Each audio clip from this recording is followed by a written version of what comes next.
বাহ, কি ভালো না? দাঁড়া একটা ফটো তুলি তোমার। কামিনী গাছটার ফুলগুলো দেখো তোমরা, কামিনী গন্ধটা কি দারুণ না? হ্যাঁ, গন্ধটা কি সুন্দর, কামিনী ফুলের গন্ধ। কত ফুল ফুটেছে।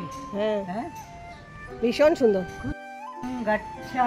আমার মায়ের থেকে 5 বছরের বড় এই মাসি। মাসির নাম জ্যোৎস্না, আর আমরা মাসি বলেই ডাকি, জ্যোৎস্না মাসি বলি না, মাসি বলি। আর আমাদের মায়ের জায়গাতেই ইনি রয়েছেন।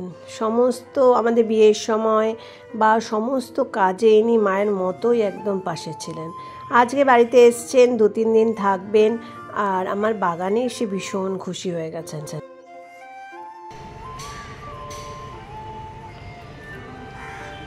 কত ফুল তুললে দেখি? অনেক ফুল তুলেছি। কটা? আনন্দ করে, এত আনন্দ হলো। দেখা দেখা, কি কি ফুল তুলেছো দেখা, কি কালারে? এটা গোলাপি কালার। হ্যাঁ হ্যাঁ, তারপরে সেটা এইটা সারদামা, হলুদ কালার। ও সারদামা। এইটা মা কালী ভবতারিণী, লাল লাল। হ্যাঁ, এই পঞ্চমুখী মা ভবতারিণী কালী মায়ের বাহ, পঞ্চমুখী। এটা তো খুব সুন্দর। হ্যাঁ, তারপরে শেষে এইটা হলুদ বাহ। গোপাল। হ্যাঁ, আর ঝুমকোটা, ঝুমকো নেই?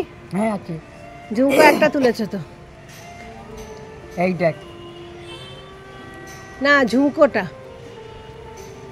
ঝুমকো কোনটা? আমার মাসি ভীষণ ভালো মানুষ এবং অনেক জ্ঞান আছেন। আর আগেকার দিনে তো মানুষেরা পড়াশোনা করার সুযোগ পাননি, কিন্তু তাদের সামাজিক এবং সাংসারিক জ্ঞানটাই এত বেশি যে মানুষের সেখান থেকেই তারা শিক্ষা লাভ করেছে। এত ভালো ভালো কথা বলে বা এত ভালো বুদ্ধি দেয়। আমার মাসি কিন্তু ভীষণ বুদ্ধিমান এবং আমার কাছে তো ভীষণই মনে হয় তার বাস্তব যে জ্ঞানটা অনেক বেশি। আজকে তোমাদের কাছে একটা জিনিস শেয়ার করব, সেটা হলো আমার বাবা মার যে বিয়ে হয়েছিল সেটা মাসির মুখ থেকে শুনবো, আর এই ভিডিওতেই সেটা তোমরা শুনতে পাবে।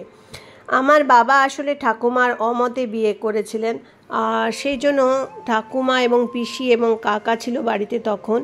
আমার বাবাই সবচেয়ে বড়, আর ঠাকুমা এবং পিসিরা আমার মা যেহেতু কালো সেজন্য মেনে নেননি।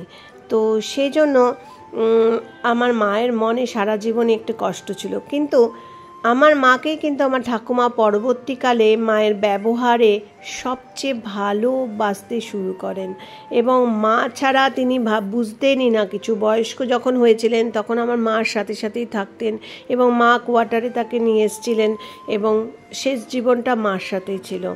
মানুষের ব্যবহারটাই কিন্তু আসল, তাই না? রূপ আর কদিন থাকে।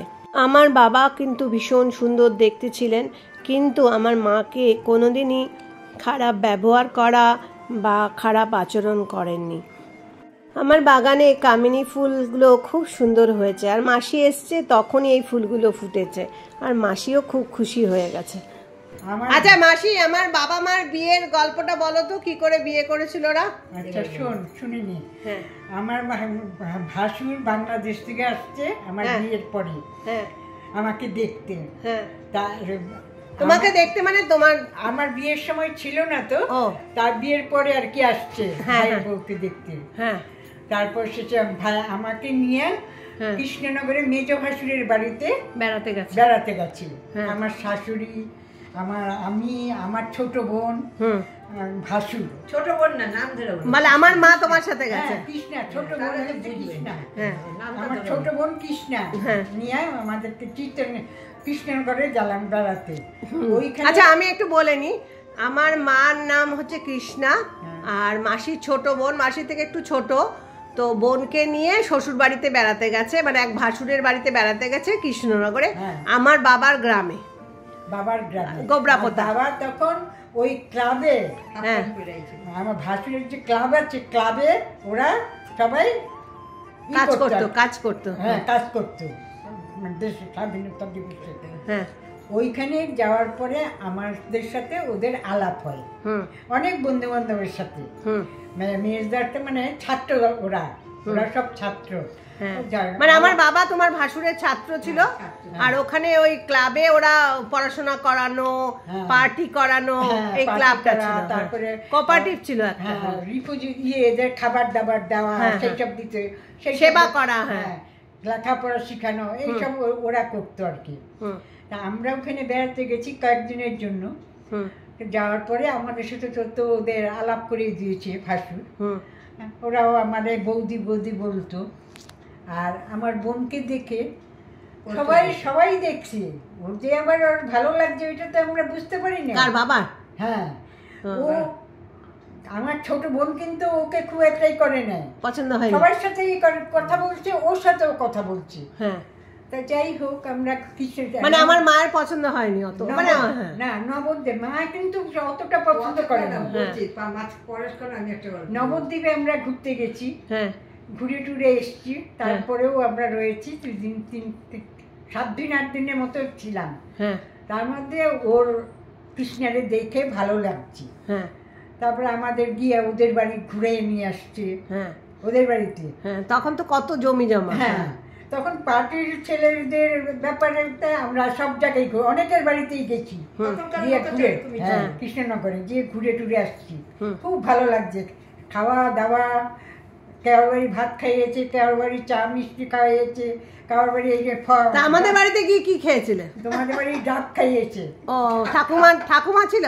হ্যাঁ। আর কে ছিল? ঠাকুমা ছিল, ছোট কাকা ছিল, কাকা ছিল, ছোট পিসি ছিল, আবার ছোট পিসির সাথে আমার বন্ধুত্ব হয়ে গেছিল। ও, গল্প করেছে? হ্যাঁ, গল্প টল্প করতে করতে ওরা আমার একটু ভালোই লাগতো। যাই হোক, তারপর শেষে আমরা তো কদিন পরে চলে আসলাম বাড়ির কলকাতায়। তারপরে বোধহয় মাসখানিক পরে আমার ভাসুর দুর্গা পূজা, আমার ভাসুর আমার জন্য, শাশুড়ির জন্য কাপড় দিয়ে পাঠালো। তখন আমার বোন আমার কাছে, মানে আমার মা তোমার কাছে? হ্যাঁ, কৃষ্ণা আমার কাছেই ছিল।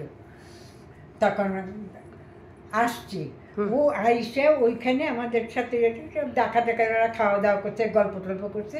ওইপর থেকে কৃষ্ণেরও বোধ হয় মনটা গল্প টল্প করে ভালো লাগছে। না, জামা কাপড়টা কে এনে দিয়েছে? আমার বাবা এনে দিয়েছে? না, ভাসুর পাঠাইছে ওকে দিয়ে। আমার বাবাকে দিয়ে? না না, ও দাঁড়াও না, ওর ভাসুর জামা কাপড় আমার বাবাকে দিয়ে পাঠিয়েছে। কাকে দিয়ে পাঠাবে? ওকে দিয়ে পাঠিয়েছে, দিত ক্লাবের ওই ছেলেদের দিয়ে এইটা সেটা আমাদের পাঠাতো। তারপরে শেষে পাঠিয়ে দিচ্ছে।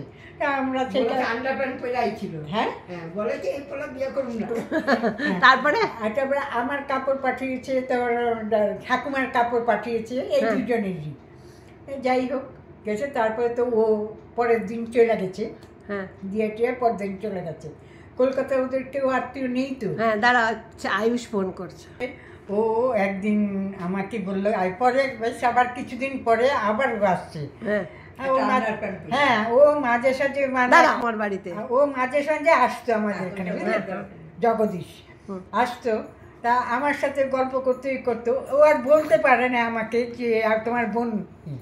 তারপরে একদিন আমাকে বলে কি যে আপনার বলতে তোমার বোন কোথায়?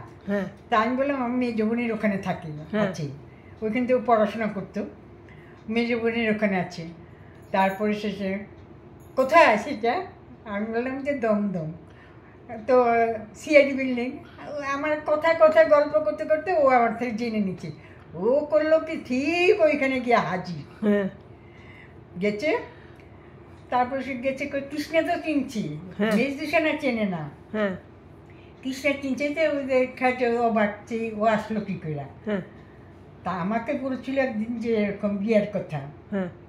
তা আমি বললাম যে মেজদিরে না জানাইলে তো হবে না, মেজদির গার্জেন, সবকে মেজদির আগে গার্জেন।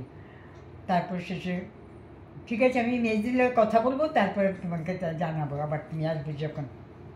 তার মধ্যে ও চলে গেছে মেজদির বাড়িতে। মেজদির বাড়ি গিয়ে মেজদির লগে বেশ গল্প টল্প কইরা একদম কৃষ্ণার লগে গল্প টল্প করতে। তারপর কৃষ্ণা আবার আমাদের বাড়িতে আসছে।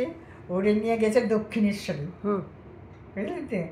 দক্ষিণেশ্বরে নিয়ে গিয়ে বৈশাখ গল্প করছে কইরা করে থেকে মতামত নিচ্ছে, ওর লোক মতামত করছে নিচে। দুজনের নেওয়ার পরে যে দুজনের মিল মন আছে, সবাই সে বাবাকে বলা হচ্ছে। তোমার বাবা মানে তোমাদের বাবাকে? হ্যাঁ। তখন ওরা কোথায় থাকতো বাবারা? বাবারে ওই কয়রা কদম আছে গিয়া বাড়িতে গেছি, গিয়ে ওইখানে গিয়ে বলছি। তারপরে যে বাবা দেখলো যে ছেলে তো খারাপ না, রেলে চাকরি করে, দেখতেও শুনতে সবাই, বংশ খারাপ না, মজুমদার বংশ, নিজেদের বাড়ি ঘর আছে কৃষ্ণনগরে। আমার থেকে জানলো। তারপরে শেষে বিয়ার কথা তো বললো। এখন ও কইলো যে আমি গার্জেন, আমি সব আমি করবো, কাউরে এর মধ্যে ঢুকতে দিল না। তখন ও কানুবিটের কথা বলুন, বলো না। তারপরে শেষে ও বললো যে হ্যাঁ অনুষ্ঠান করার কোনো আমি করব না, আমি ইয়েতে কালীঘাটে গিয়ে আপনি আমাকে বিয়ে দেবেন, হ্যাঁ কোনো অনুষ্ঠানের দরকার পড়বে লাগে না। তোমাদের অবস্থা খারাপ ছিল। হ্যাঁ তখন আমাদেরও তো বাংলাদেশ থেকে আসা হয়েছে মাত্র, সেরকমই নেই। মন্দিরে বিয়ে ছেলেও রাজি, কিন্তু ঠাকুমাকে বলা হয়নি। ঠাকুমাকে বলেছে। হ্যাঁ তো ঠাকুমা রাজি ছিল না? ঠাকুমাকে বলেছে, আর পিসিদের বোনদের বলেছে, সবাইকে বলেছে, ও কাউকে না জানিয়ে করে নাই। কিন্তু কেউ রাজি ছিল না। কিন্তু না পিসিরাও রাজিও না, অরাজিও না, দুই পিসি। কারণ কৃষ্ণারে দেখছে তো, আর আমার সাথে একটু কালি ছিল, যার জন্য ওরা খুব একটা অমত করে নাই, বুঝতে পারলে তো? কিন্তু ঠাকুমা ওরা তো তখন দেখে নাই কৃষ্ণারে, আর বুঝতে পারে নাই, ভাবছে আমারই মতো। মার রং তো চাপা। হ্যাঁ ওরা ভাবছিল আমারই মতো, মানে রং টং ফসা টসটাই যাচ্ছে। আর তুমি তো খুব সুন্দর ছিলে না। তারপর শেষে দাঁড়া শঙ্কুর ফোন। তারপরে শেষে তো কালীঘাটে নিয়ে গিয়ে বিয়ে হলো। মা, বাবা, জগদীশ, কৃষ্ণা, খোকন, পাঁচজনে। আর তুমি? হ্যাঁ তুমি? আমি জানি, তাহলে আমাকে নেয় নাই, আমার এইদিকে রান্নার খাওয়া দাওয়ার ব্যাপারটা ছিল তো। তারপরে শেষে ওরা একদিকে বাবা মা বিয়ে দিয়ে বিয়ে দিতে নিয়ে গেছে, আর এইদিকে মেজদিরা আসছে, ছেড়দিরা ছিল, সবাই মিলে আমরা আমাদের বাড়িতে খাওয়া দাওয়ার ব্যবস্থা করলাম। হ্যাঁ কেন জগদীশও টাকা দিচ্ছিল বোধ হয় খাওয়ার জন্য। হ্যাঁ বলেছিল যে একখানি সবাই মিলে খাওয়া দাওয়া করুক। তারপর খাওয়া দাওয়া করতে পরে ওরা তো বিয়ে করে আসলো, পরে আমরা বরণ টরণ করে ওদের ঘরে তুললাম।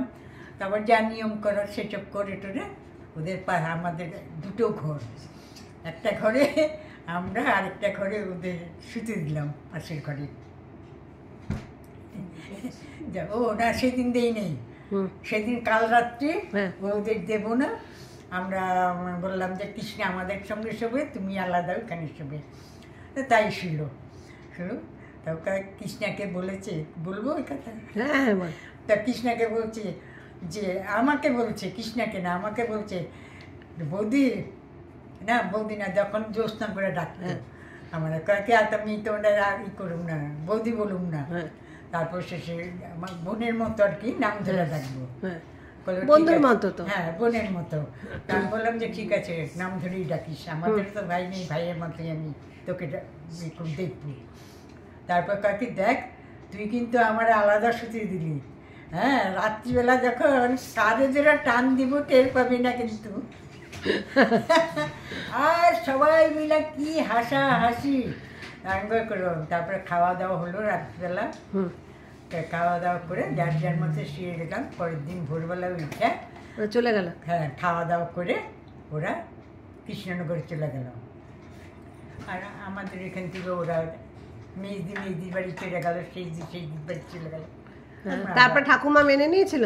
ঠাকুরমার ওখানে নিয়ে গেছে। হ্যাঁ তারপরে বোনরা দেখে তো ওকে পছন্দ হয়নি। হ্যাঁ যাই হোক, ওখানে তো বরণ টরণের কোনো ব্যাপারই নাই। হ্যাঁ যাই হোক ঘরে গেছি, ও প্রণাম করলো, মিষ্টি নিয়ে গেছিল জগদীশ, মিষ্টি দিল ওদের খেতে, খেলো টেলো। জগদীশের প্রতি আর মার একটু রাগ ছিল, কথাও একটু বক্কা টোকা দিল, কিন্তু তাহলেও জগদীশ সেটা মনে কিছু করে নাই, বললো যে আমার যেটা ভালো লাগছে আমি করছি। তারপরে তো কয়েকদিন থাকার পরে ওরে রেখে ও কৃষ্ণরঞ্জন চিত্তরঞ্জনে চলে গেল কাজের জায়গায়। তারপরে শেষে পরে কাজ টাজ করতে দেখে কৃষ্ণ এখানেই আছে। তখন তো আর এসে মোবাইল ছিল না, চিঠিতে যাওয়া আসার ছিল। ওই চিঠিতে যদি জানতো তাও তো নিজের কৃষ্ণের নামে চিঠি দিতে পারতো না, বন্ধের নামে মায়ের নামে চিঠি দিত। যাই হোক এরকম করে পরে 1 সপ্তাহ পরে ও আবার কৃষ্ণনগর থেকে চিত্তরঞ্জন থেকে আসলো বাড়িতে, কৃষ্ণনগরে আসলো। পরে ও বোধহয় বুঝতে পারলো বাড়ির মধ্যে কোনো রকম একটা অশান্তি হচ্ছে, ও করলো আমার বোনকে কৃষ্ণাকে নিয়ে চিত্তরঞ্জনে চলে গেল। নিয়ে ওইখানে একটা ঘর ভাড়া করে ও যেখানে ছিল সেখানে গিয়ে রইল। তারপরে একটা ঘর ভাড়া করে ও অফিস করতো, ওইখানে সংসার করলো স্টেশনের সামনে রাস্তায় এইখানটায় ঘর ভাড়া নিচ্ছিল। তারপরে বোধহয় কিছুদিন ছিল, তারপরে তো কোয়ার্টার পেয়ে গেল, কোয়ার্টারে চলে গেল। কোয়ার্টারে গেল পরে তো শান্তির সংসার, ওই মাঝে সাঝে বাড়িতে যেত, আবার চলে আসতো। ওরা কৃষ্ণাকে নিয়ে যেত জগদীশ থেকে, আবার ঘুরে টুরে নিয়ে চলে আসতো। ওকে কোনোদিন সুযোগ দেয় নাই যে কথা বলতে দেওয়ার। তার মধ্যে ওরা খারাপ ব্যবহার করলেও ও সেটা অতটা ধরে নাই। না, মা তো ভালোই বাসত ঠাকুমা, পরে ঠাকুমা তো এতই ভালোবাসে। আস্তে আস্তে আস্তে কৃষ্ণের ব্যবহারে ওর ঠাকুমা ওকেই ভালোবাসে। আমার মাকেই তো বেশি ভালোবাসে।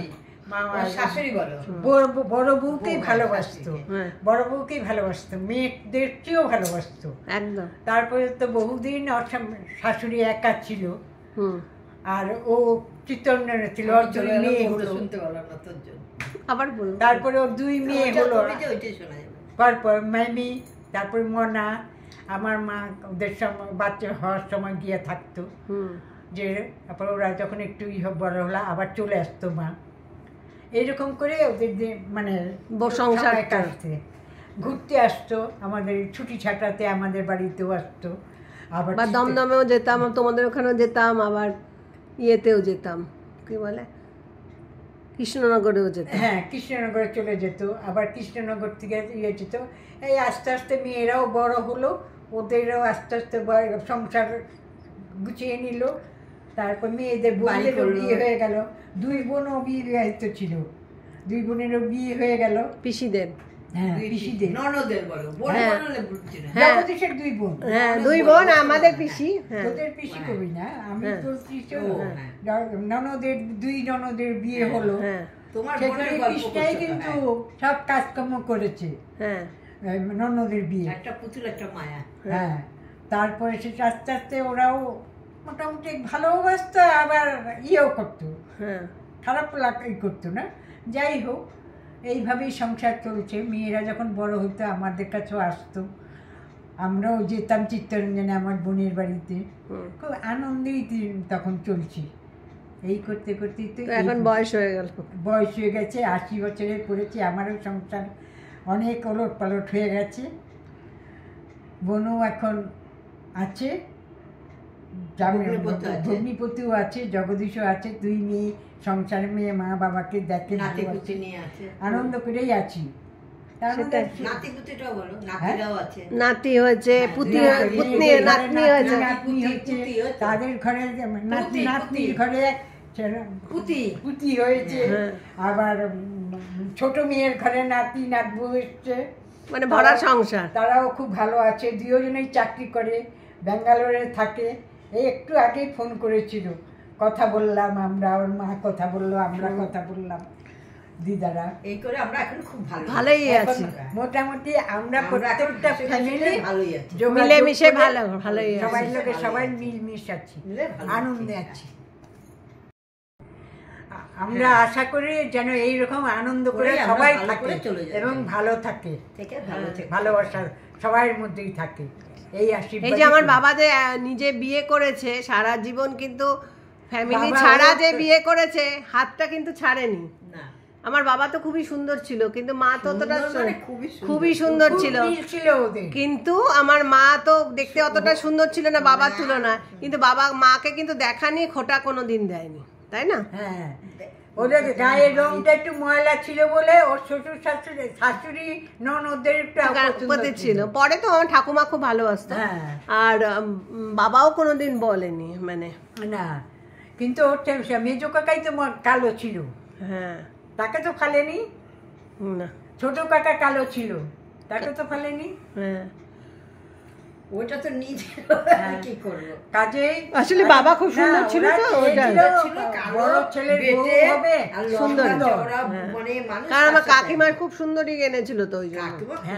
সুন্দরী হলে কি হবে, ঠাকুমাকে তো এক গ্লাস জলও দিতে। কাকিমার ব্যবহার আর বড় ছেলের বউর ব্যবহার জয় করে ফেলেছিল।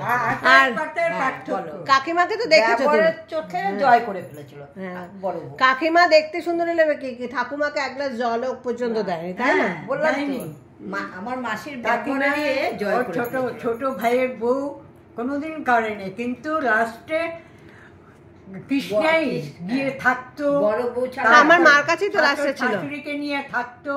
পরে শাশুড়িকে শরীর যখন খারাপ হলো নিয়ে এসে নিজের কাছে রাখলো, যত্ন করতো। ছেলেও করেনি এত যত্ন, তাই তো। আমার বোন যেই যত্ন করেছে, একদম বড় ছেলের বউ যেই যত্ন করেছে, লাস্টে আর শাশুড়ি ওকে খুব ভালোবাসতো। এবং কি ছেলের জামা কাপড় মেলা থাকলে আনতো না, ছেলের বউর জামা কাপড় নিয়ে চলে আসতো। ছেলে বলতো, মা তুমি আমারটা আনো না, তোরটা তুই নিয়ে আয়, তোরটা আমি আনতে পারবো না। এটাই তো, আমার মাকে তো ভালোই বাসতো। হ্যাঁ, ভীষণ ভালোবাসতো। যেমন শাশুড়ি ভালোবাসতো, তেমনি শাশুড়ি ছেলের বউ খুব ভালোবাসতো। তারপর মৃত্যুর সময় যখন অসুস্থ হয়ে গেল, তখন তো আমার বাড়িতে লাস্ট যখন মারা যাচ্ছে, তখন সেদিনকে তো মা ডাক্তার দেখাতে এসেছিল আমার এখানে। হ্যাঁ, ঠাকুমা যখন মারা যায় সেদিনকে তো মা তার আগের দিন আমাদের বাড়িতে এসেছে ডাক্তার দেখানোর জন্য, কলকাতায় এসেছিল। আচ্ছা, না আয়ুষের শরীর খারাপ ছিল মনে হয়, কিছু একটা কারণে মা আছে। আমার আয়ুষের শরীর খারাপ ছিল মনে হয়, তখন এসে তারপরের দিনই মারা গেছে। হ্যাঁ, তারপরে শেষে এই দিকে তো মারা গেছে রাত্রিবেলা। ও সব ভোরবেলা যে দেখতে গেছে মা মারা গেছে। তারপরে শেষে আইসা, আমি তখন চিত্তরঞ্জনী আমার মেয়ের বাড়িতে, ওইখানে গিয়ে খবর দিল যে এরকম জ্যোৎস্না মা তো মারা গেছে, কৃষ্ণ বাড়িতে নেই। আমি সেই সময় সাথে সাথে আমি চলে আসলাম। ও সাইকেলে করে চলে আসলো, আমি বাচ্চা করে চলে আসলাম। আইসে আমি গীতা পাঠ করলাম, একটা গীতা সারাক্ষণ পড়লাম, সকাল থেকে সন্ধ্যা পর্যন্ত। মা তো আস্তে আস্তে আমি আর লিটু আর ওর বন্ধু বান্ধবরা সবাই এখানে আছে, জগদীশ সবাই করছে। কিন্তু জগদীশ কিন্তু এই একটা গুণ দেখলাম, নাই কৃষ্ণা না আসা পর্যন্ত। ওকে খবর দিল কলকাতায়, শ্বশুর মেয়ের যে শ্বশুর, ওকে কৃষ্ণাকে নিয়ে চিত্তরঞ্জন চলে গেল। কৃষ্ণাকে কী ব্যাপার, আমাকে হঠাৎ এরকমভাবে নিয়ে আসো। তারপরে ট্রেনের থেকে যখন নামলো তখন বলল যে বৌদি আপনি মন খারাপ করবেন না, একটা কথা বলি। তখন বলছে কি? তখন বললো যে আপনার শাশুড়ি মারা গেছে, আমার শ্বশুরমশাই নিয়ে গেছে। হ্যাঁ, বেয়াই আর কি, বেয়াই বললো যে আপনার শাশুড়ি মানে ডেট, মাসিমা। তখন ওগুলো কি করে হলো, আমি ভালো দেখে আসলাম। তখন তো আমার শাশুড়ির ক্যান্সার। হ্যাঁ, তখন তো আমিও যেতে পারি না। তুইও তো যেতে পারিস না, দিলুদাও যেতে পারে না, দিলুদা নিয়ে গেছিল মা। হ্যাঁ, দিলুদাই নিয়ে গেছিল। তারপরে শেষে কৃষ্ণারে নিয়ে গেল। পরে তারপরে এই সন্ধ্যার সময় দাহ হলো, নিয়ে যায় লরিতে করে, ওকে নিয়ে যায় করে জামা কাপড় ঠিক করে গুছিয়ে দিল। ওনাকে রাখা হয়েছিল সারাদিন বরফের উপরে, বরফ দিয়ে তার উপরে রাখা হয়েছিল। তারপরে আমি সারাদিন গীতা পাঠ করলাম, ম্যামি ছিল করে। তারপরে সেই সন্ধ্যার সময় আমিও চলে গেলাম, তাও ফিরে আসি না। আমি ছিলাম বোধহয়, আমি যাইনি, সেদিনকে ছিল। হ্যাঁ, কৃষ্ণা আসলো, কান্নাকাটি করে কোনো লাভ নাই, কেন ওটা আত্মার শান্তি পাইছে। অনেক বয়স হয়েছিল, তুই অনেক করে দিয়েছিস। হ্যাঁ, আর বয়সও হয়েছিল অনেক, 90 বছর। কিরকম আমি গেলাম আর সাথে সাথে চলে গেল। হ্যাঁ, ও তো প্রিয়জনকে সরিয়ে দেয় বলে। ঠাকুমা তো লাস্টে মা ছাড়া কাউকে মানে ইয়ে করতো না, কারণ হাতে খেতেও না, তো খেতেও না, কারণ মাটা হাত ছাড়া। তারপরে এই করে করে সত্যিকারে শেষমেশ জীবনটা উনি এমনি অসুস্থ ছিল কিন্তু খুব সুখে ছিল। স্নান করে দিত, তারপর খাবার দাবার দিত, সবকিছু ও করতো, আমার মায়ে করতো।